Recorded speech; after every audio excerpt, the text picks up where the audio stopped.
Hello friends, welcome back to Learn English with Helen. இந்த வீடியோல நம்ம பார்க்குற எல்லா டெய்லி யூஸ் பண்ற சென்டென்சஸ்மே உங்களுக்கு யூஸ்ஃபுல்லா இருக்கும். ஸோ வீடியோவை ஸ்கிப் பண்ணாம ஃபுல்லா பாருங்க. நீங்க இப்பதான் நம்ம சேனலை ஃபர்ஸ்ட் டைம் பார்க்குறீங்களா?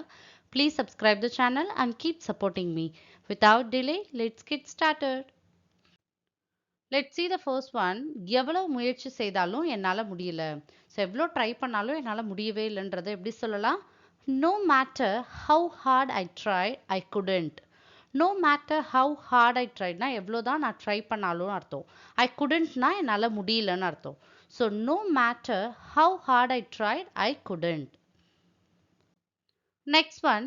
அவர் வேலைக்காக முயற்சி செய்கிறார். அவர் வந்து வேலைக்காக ட்ரை பண்ணிட்டு இருக்காரு. அவருடைய ஜாப்க்காக அவர் ட்ரை பண்ணிட்டு இருக்காருன்றதை எப்படி சொல்லலாம்? He has been trying for a job. அவர் வேலைக்காக ட்ரை பண்ணிட்டு இருக்காருன்னு அர்த்தம். He has been trying for a job. Next sentence. நாம் இப்போது வெளியே போகலாமா? நம்ம வந்து இப்ப வெளில போலாமான்றதை எப்படி சொல்லலாம்?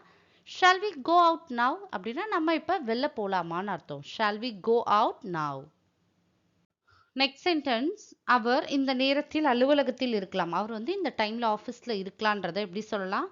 He may be in the office at this time. இந்த டைம்ல வந்து அவர் ஆஃபீஸ்ல இருக்கலாம். மேபி நம்ம என்னன்னா எப்போ யூஸ் பண்ணோம்னா நம்மளுக்கு ஒரு விஷயம் தெரியாத பட்சத்துல இருக்கலாம். மேபி இருக்கலாம் அப்படின்னா அவர் ஆஃபீஸ்ல இருக்கிறாருன்னு நம்ம ஷுவரா சொல்லல. இருக்கலாம்னு அர்த்தம். For example the rain may come tomorrow. மழை வரும்னு நம்ம ஷுவரா சொல்ல மழை வரலாம். I may go outside tomorrow. நாளைக்கு நான் வெளியில போனாலும் போகலாம். ஸோ நம்ம மேபி மே யூ எப்படி யூஸ் பண்ணோம்னா இருக்கலாம். அப்போ வந்து நமக்கு ஷுவரா ஒரு விஷயம் தெரியாது. மேபி இது நடக்கலான்ற பட்சத்துல நம்ம மேபி யூஸ் பண்ணலாம். Next sentence. நான் உன்னை போக விட மாட்டேன். ஃபார் எக்ஸாம்பிள் உங்கள் ஃப்ரெண்ட்ஸோ ரிலேட்டிவ்ஸ் யாராவது உங்கள் வீட்டுக்கு வந்திருந்தா சொல்வீங்க இல்லையா, நீங்கள் இன்னைக்கு போகக்கூடாது, நீங்கள் இங்கே தான் இருக்கணும், நான் உங்களை போகவே விட மாட்டேன்னு சொல்லுவோம் இல்லையா? அதை எப்படி சொல்லலாம்? I will not let you go. நான் உங்களை போக விட மாட்டேன், நீங்கள் இங்கே தான் இருக்கணும்னு அர்த்தம். I will not let you go. Next sentence. என்னை பற்றி எனக்கு தெரியும். ஃபார் எக்ஸாம்பிள் யாராவது உங்களை பற்றி நீங்கள் இப்படி இருக்கீங்க அப்படி இருக்கீங்க ஏதாவது உங்களை பற்றி நெகட்டிவாக சொன்னாங்கன்னா நம்ம சொல்லுவோம் இல்லையா, என்னை பற்றி எனக்கு தெரியும்னு சொல்லுவோம் இல்லையா? அதை எப்படி சொல்லலாம்? I know about my self. எனக்கு என்னை பற்றி தெரியும்னு அர்த்தம். I know about my self. Next sentence. எனக்கு வேறு வழி இல்லை. ஃபார் எக்ஸாம்பிள் நீங்கள் ஏதாவது செலக்ட் பண்ணுறப்ப சொல்லுவோம் இல்லையா, எனக்கு வேறு வழியே இல்லை, வேறு ஆப்ஷனே இல்லை, இதை தான் செஞ்சே ஆகணும்னு சொல்லுவோம் இல்லையா? அதை எப்படி சொல்லலாம்? I don't have any other option. I don't have any other option.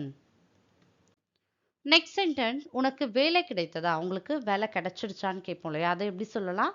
Did you get a job? உங்களுக்கு ஜாப் கிடைச்சிருச்சா? உங்களுக்கு வேலை கிடைச்சிருச்சான்னு அர்த்தம். Did you get a job? Next one. அவர் எனக்கு துரோகம் செய்தார். அவர் வந்து எனக்கு துரோகம் செஞ்சுட்டாரு. அவரை ரொம்ப நம்பினா அவர் வந்து ஆனால் எனக்கு துரோகம் பண்ணிட்டாங்கன்றதை எப்படி சொல்லலாம்? He betrayed me. He betrayed me. அவர் எனக்கு துரோகம் பண்ணிட்டாருன்னு அர்த்தம். He betrayed me. Next sentence. நான் சொன்னது உனக்கு புரிஞ்சுதா? நான் சொல்றது உங்களுக்கு புரியுதா? சில நேரத்தில் ஆர்குமெண்ட்ல எல்லாம் கேட்போம். நான் சொல்றது உங்களுக்கு புரிஞ்சுதா புரியுதான்றதை எப்படி கேட்கலாம்? Do you understand what I said? நான் சொல்றது உங்களுக்கு புரிஞ்சுச்சா? அண்டர்ஸ்டாண்ட் பண்ணிக்கிட்டீங்களான்னு அர்த்தம். Do you understand what I said? So my dear friends, I hope this video will be useful for you. If you like this video, like and share with your friends and kindly subscribe the channel and keep supporting me. Thank you friends.